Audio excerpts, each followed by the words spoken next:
المفروض دي بتاخد مثلا for example من 14 to 16 days.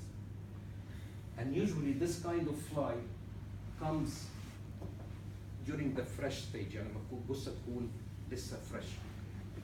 فأنا عارف دلوقتي من ساعة laying eggs to the hatching of the first, to the hatching of the second, to the hatching of the third لغاية البيوبا. لو أنا لقيت third instar larvae on a corpus وأنا عارف التايم بتاعهم من الإجز لغاية دي، أوكي؟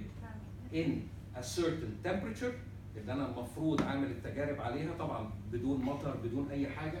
I can say مثلا هي بتوصل مثلا لهنا after 6 days. You got the point؟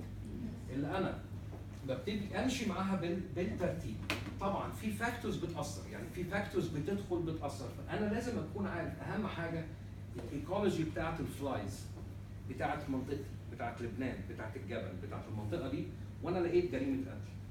I have in my research in my work إن أنا عارف إن مثلا this blue fly have its life cycle completed life cycle مثلا خلاص it takes approximately 14 to 16 days from egg to the hatching of the adults.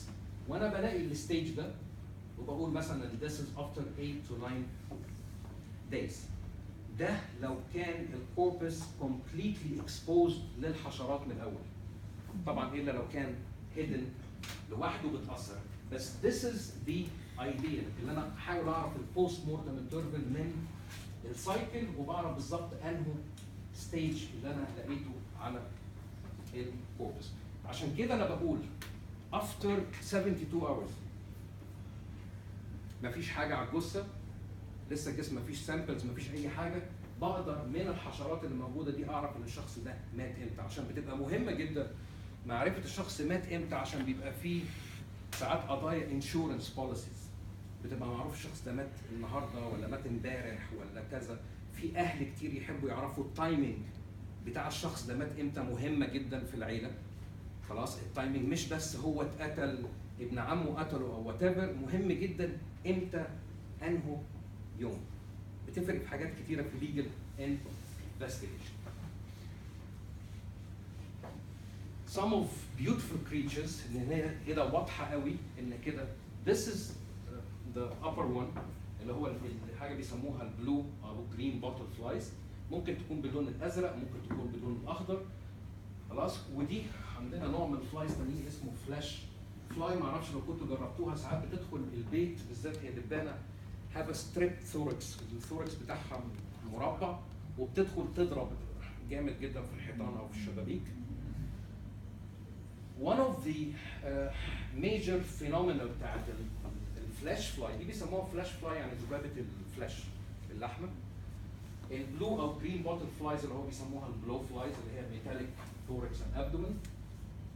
زي ما قلنا ارجع للسلايد دي او خلينا من السلايد دي دلوقتي ان البلو فلايز having the cycle. This is a cycle, a real cycle. ادي flies, eggs, first instar, second instar, third instar larvae, the pupae, and then the adult. Okay? The flash flies, الlarvae بتاعتها are so بيسموهم ايه؟ naive أو weak. The flash fly. ف strongest